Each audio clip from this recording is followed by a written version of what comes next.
Hello everyone, so welcome to the another class of human anatomy and physiology 2। तो हम endocrine system वाले unit में हैं। तो यहाँ पे जो इससे प्रीवियस वाला लेक्चर था वहाँ पे हमने थायराइड ग्लैंड के स्ट्रक्चर्स, फंक्शंस और डिसऑर्डर्स के बारे में डिस्कस करी थी। तो आज का जो लेक्चर है वहाँ पे हम पाराथायरॉयड ग्लैंड्स के बारे में डिस्कस करेंगे। जो थायराइड है ना, उसके जस्ट बगल में हमारे साथ एक और छोटा सा ग्लैंड रहता है जिसको हम पैराथायरॉयड ग्लैंड बोलते हैं। तो उसके बारे में हम आज के लेक्चर में देखेंगे, है ना। Now without wasting time we will start the today's lecture on the parathyroid gland. The parathyroid gland are the small pea sized, हाँ, जो मटर रहता है ना, बताने का दाना, जैसे अपना पिट्यूटरी ग्लैंड रहता था बहुत छोटा, ऐसे ही पैराथायरॉयड ग्लैंड भी बहुत छोटा रहता है। Located at the posterior surface of thyroid gland. ये जो बेसिकली जो अपना ये जैसे अगर नेक है ना, ये नेक में जैसा अपना ये थायराइड ग्लैंड है, ये जो थायराइड ग्लैंड के पीछे है ना, हमको पैराथायराइड ग्लैंड हमको देखने को मिलते हैं। जनरली ये 4 छोटे छोटे बटन शेप में रहते हैं जो इसके पीछे के साइड रहते हैं, आगे से दिखते नहीं है, राइट। दे आर 4 ग्लैंड, है ना। बेसिकली ये 4 रहते हैं और कभी कभी ये थोड़ा बहुत कम ज्यादा भी हो सकते हैं, दे मे लिटिल वेरी। और जनरली 4 पैराथायरॉयड ग्लैंड हमको देखने को मिलते हैं। Their main function is to maintain the calcium and phosphate level, है ना। जो हमारा थायराइड ग्लैंड में पैराफोलिकुलर सेल क्या कर रहा था, कैल्सिटोनिन को रिलीज कर रहा था, जो कैल्शियम को रेगुलेट कर रहा था, उसी को असिस्ट करता है, उसी को कंटिन्यूएशन करते हुए ये जो पैराथायरॉयड ग्लैंड का सिक्रीशन है जिसको हम पैराथार्मोन बोलते हैं, वो पैराथार्मोन क्या करता है, हमारे बॉडी में कैल्शियम और फॉस्फेट को रेगुलेट और बैलेंस करने में हेल्प करता है। तो हम ये भी बोल सकते हैं कि थायराइड ग्लैंड और पैराथायरॉयड ग्लैंड दोनों एक दूसरे के समन्वय में, है ना, कोलैबोरेशन में काम करते हैं, ये भी हम बोल सकते हैं। तो अगर हम इसकी स्ट्रक्चर की बात करें, ये बहुत छोटे होते हैं, ओवल स्ट्रक्चर के रहते हैं और समटाइम इनको राउंड भी देखा जाता है ना। अलग आदमी में अलग अलग तरीके के होते हैं। अगर हम इनका कलर देखेंगे तो हमको ये येलोइश ब्राउन टाइप के कलर दिखेंगे। Embedded behind the thyroid gland, कहाँ पे होते हैं ये, जस्ट थायराइड ग्लैंड के पीछे होते हैं। होप आपको इलस्ट्रेशन से समझ में आ गया होगा।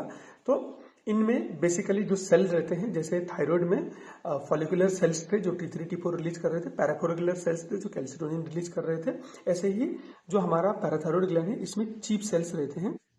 ये चीफ सेल्स क्या करते हैं, पीटीएच को रिलीज करते हैं, जिसको हम बोलते हैं पैराथायरॉयड हार्मोन या फिर पैराथ हार्मोन, है ना। पीटीएच बोलते हैं। ये किसको रिलीज करते हैं, पैराथायरॉयड हार्मोन या फिर पैराथ हार्मोन को।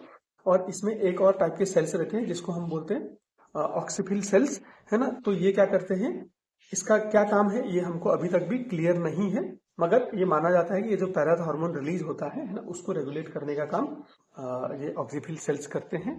तो ये अभी भी अनक्लियर है। हाउएवर जो ऑक्सीफिल सेल्स है, ये माना जाता है कि जो चीफ सेल्स पैराथ हार्मोन को रिलीज करते हैं उसको ये कंट्रोल करता है।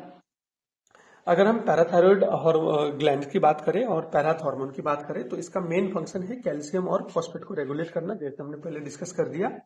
तो ये क्या करता है, stimulate bone resorption. Bone resorption मतलब क्या होता है कि बोन को डिके करना, है ना। जो बोन ओल्ड हो गया हो, है ना, उन सेल्स को ऑस्टियो क्लास्ट बोल के एक सेल्स रहते हैं, है ना, जो क्या करते हैं कि जो ऑस्टियोमा होते हैं, जो बोन के ऑस्टियोसाइट्स होते हैं, जो बोन के सेल्स होते हैं, उनको डिग्रेड करते हैं। मतलब जो बोन बूढ़ा हो गया, जो सेल बूढ़ा हो गया, उसको निकालने का काम करते हैं, उसको डिस्ट्रॉय करने का काम करते हैं। ये काम ये करते हैं। And release calcium in the blood, और जिसकी वजह से क्या होता है कि जैसे बोन डिके हो जाएगा तो उससे रिलीज हुआ जो कैल्शियम है वो हमारे ब्लड में आ जाता है, सर्कुलेशन में आता है, जो हमारे सर्कुलेशन में कैल्शियम का लेवल बढ़ाने का काम करते हैं। ऐसे ही इंक्रीज कैल्शियम रीअब्जॉर्प्शन, हमारे जो डाइटरी इंटेक है ना, उसमें से कैल्शियम को अब्जॉर्प्शन करने में हेल्प करता है। बेसिकली ये जो है हमारे किडनी के इन्फ्लुएंस में ही कैल्शियम का अब्जॉर्ब होता है ना, बेसिकली। तो वहां पे ये कैल्शियम का अब्जॉर्प्शन करने में हेल्प करता है। और जो फॉस्फेट होता है उसको एक्सक्रीट कर देता है, कौन, पैराथ हार्मोन। फिर it activates the vitamin D, है ना। विटामिन डी जैसे एक्टिवेट होगा तो फिर विटामिन डी के इन्फ्लुएंस में ही जो है कैल्शियम ज्यादा से ज्यादा अब्जॉर्ब होता है। इसीलिए अगर हम फार्माकोलॉजिकल प्रिपरेशन भी देखेंगे हमारे फिजियोलॉजी के हिसाब से, तो जनरली हमको कैल्शियम प्लस विटामिन D3 के कॉम्बिनेशन ही मार्केट में ज़्यादा देखने को मिलते हैं। अगर विटामिन डी एक्टिवेट होगा तो जो हमारे खाने में कैल्शियम मिलता है वो कैल्शियम ज़्यादा से ज़्यादा अमाउंट में क्या होगा, अब्जॉर्ब हो जाएगा हमारे खाने से, और वो कैल्शियम हमारे ब्लड सर्कुलेशन में बढ़ेगा। तो बेसिकली जो पैराथ हार्मोन है ना, इसको ये जैसे कैल्सिटोनिन था वो हमारे बोन में भी कैल्शियम रेगुलेट कर रहा था, है ना, हमारे टीथ में भी रेगुलेट कर रहा था, हमारे सेल्स में भी रेगुलेट कर रहा था, और हमारे ब्लड वेसल्स में भी रेगुलेट कर रहा था।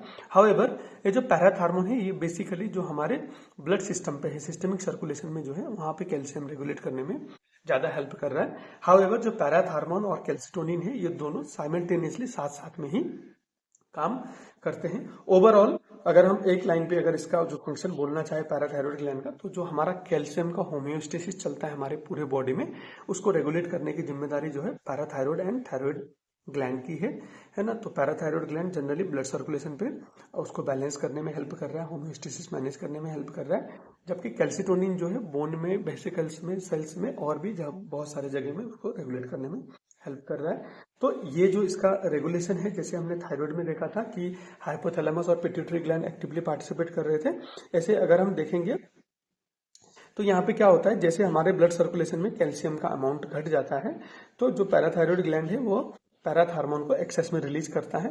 फिर पैराथार्मोन के रिस्पॉन्स में क्या होता है कि जो कैल्शियम है उसका अब्जॉर्प्शन बढ़ जाता है। पैराथायरॉयड ग्लैंड बढ़ेगा तो कैल्शियम का क्या होगा, अब्जॉर्प्शन बढ़ेगा। अब्जॉर्प्शन होगा तो क्या होगा, ब्लड में कैल्शियम का लेवल बढ़ जाएगा, है ना। अगर इनकेस कैल्शियम बहुत ज्यादा बढ़ जाएगा हमारे ब्लड में, तो ये बढ़ा हुआ कैल्शियम क्या करेगा, पैराथार्मोन को नेगेटिव फीडबैक मैकेनिज्म से क्या करेगा, इसको सप्रेस कर देगा, ये कम रिलीज होगा।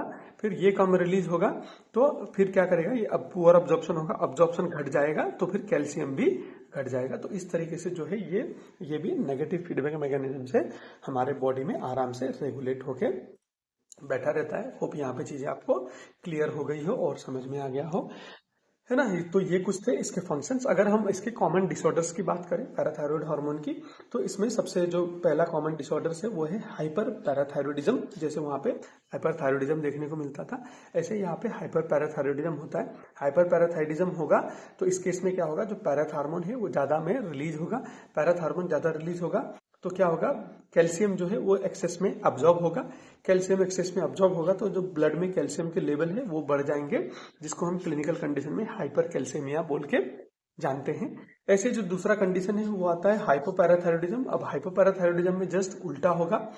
यहाँ पे क्या होगा, पैराथार्मोन की कम सिक्रीशन होगी। पैराथार्मोन की कम सिक्रीशन होगी तो अब्जॉर्प्शन भी कम होगा। कैल्शियम का अब्जॉर्प्शन कम होगा तो ब्लड में जो कैल्शियम के लेवल है वो घट जाएंगे, डिप्लेन हो जाएंगे, है ना। तो इस सिचुएशन को हम क्लिनिकली क्या बोलते हैं, हाइपो कैल्शियमिया, जहां पे कैल्शियम की अमाउंट जो है, कंसंट्रेशन जो है वो कम हो जा रही है। और सीवियर हाइपोपैराथायरॉयडिज्म है ना, अगर ये हाइपोपैराथायरॉयडिज्म बहुत सीवियर हो जाए तो इट में लीड टू दी टिटानी, है ना। जो हमारे बॉडी के मसल कॉन्ट्रैक्शंस रहते हैं उनको कंट्रोल कौन करता है, कैल्शियम। अगर कैल्शियम बहुत ही ज्यादा कम हो जाएगा तो ऐसे कंडीशन में आदमी को एक सीवियर कंडीशन होती है जिसको हम टिटानी बोलते हैं, जिसमें आदमी के मसल एकदम से स्पाजम हो जाते हैं, पूरे कॉन्टैक्ट हो जाते हैं और जो उसके न्यूरॉन्स रहते हैं, नर्व्स रहते हैं, वो इरिटेबल रहते हैं, तो उसको सीजर जैसे कंडीशन भी आ सकती है ना। उसको कन्वर्जेंस भी आ सकते हैं। ये कुछ कॉमन डिसऑर्डर्स है पैराथायरॉयड हार्मोन की कमी की वजह से, जो पैराथायरॉयड ग्लैंड की डिसरेगुलेशन से होते हैं, राइट। यहाँ पे आज के क्लास में जो हम ये पैराथायरॉयड हार्मोन ग्लैंड के बारे में देख रहे थे, तो आज के क्लास में हम इतना डिस्कस करेंगे। एज ऑल द क्लासेस हम इसको खत्म करने से पहले एक बार जस्ट फिर से क्विक से ग्लैंस करेंगे, रिवाइंड करेंगे, है ना। पैराथायरॉयड ग्लैंड कितने होते हैं, 4 होते हैं, छोटे ओवल शेप के, yellowish brown colour, P size रहते हैं, 4, है ना। जो अपना थायराइड ग्लैंड है उसके पीछे हमको देखने को मिलते हैं। बेसिकली ये पैराथार्मोन को रिलीज करते हैं जो कैल्शियम और फॉस्फेट को रेगुलेट करने में हेल्प करता है, राइट। और बेसिकली इसमें चीप सेल रहते हैं जो पैराथार्मोन को रिलीज करते हैं। ऐसे ही ऑक्सीफिल सेल्स रहते हैं जो इन चीप सेल्स को रेगुलेट करते रहते हैं। अगर हम फंक्शन की बात करें तो ये कैल्शियम और फॉस्फेट को बैलेंस करने में हेल्प करते हैं, बोन को रिजॉर्प्ट करते हैं, जहां से फिर एक्सेस कैल्शियम रिलीज होके ब्लड में आता है और ब्लड कैल्शियम को बढ़ा देते हैं। In addition to that it will again increase the absorption of calcium, है ना। तो जो हम खाना खाते हैं वहां से अब्जॉर्प्शन बढ़ा देता है और जो हमारे ब्लड में जो है कैल्शियम के लेवल को बढ़ाता है ना। अगर कैल्शियम कम है तो पैराथार्मोन रिलीज होता है जो कैल्शियम अब्जॉर्प्शन को बढ़ा देता है और ब्लड में कैल्शियम की लेवल को बढ़ा देता है। अगर बहुत ज्यादा कैल्शियम हो गया तो फिर पैराथार्मोन रिड्यूस हो जाता है, जिसकी वजह से क्या होता है, अब्जॉर्प्शन कम हो जाता है और कैल्शियम की लेवल बढ़ जाती है। इसी नेगेटिव फीडबैक मैकेनिज्म के उससे जो है हमारे बॉडी में कैल्शियम रेगुलेट हो रहा होता है, राइट। हमने कॉमन डिसऑर्डर की बात करी थी, हाइपर पैराथायरॉयडिज्म, जहां पे पैराथार्मोन बढ़ जा रहा है तो ब्लड में कैल्शियम बढ़ जाएगा, जिसको हम हाइपर कैल्शियमिया बोलते हैं। अगर पैराथायरॉयडिज्म होगा जहां पे ब्लड में जो है पैराथार्मोन घटता है तो कैल्शियम का अब्जॉर्प्शन भी घटता है, आपके ब्लड में कैल्शियम का लेवल भी घटता है, जिसको हम हाइपोकैल्शियमिया बोलते हैं। और यही हाइपोकैल्शियमिया अगर बहुत सीवियर हो जाए तो ये टिटानी, नर्व इरिटेबिलिटी और कन्वर्जन जैसे सिचुएशंस भी लेके आ सकता है, राइट। होप ये जो पैराथायरमोन का, पैराथायरॉइड ग्लैंड का जो टॉपिक था, ये आपको क्लियरली बहुत अच्छे से समझ में आ गया होगा और आप इसको एग्जाम में अच्छी तरीके से लिख पाएंगे, है ना। अगर आपको ये अच्छा लगा तो अपने दोस्तों के साथ शेयर कर सकते हो। अगर आपको कोई भी कंफ्यूजन है, कोई भी दिक्कत है, तो आप नीचे कमेंट में चीज़ें पूछ सकते हो। I will happy to address your confusions, right? Having said that, thank you for listening today's class. See you in the another class with the another endocrine system. Thank you.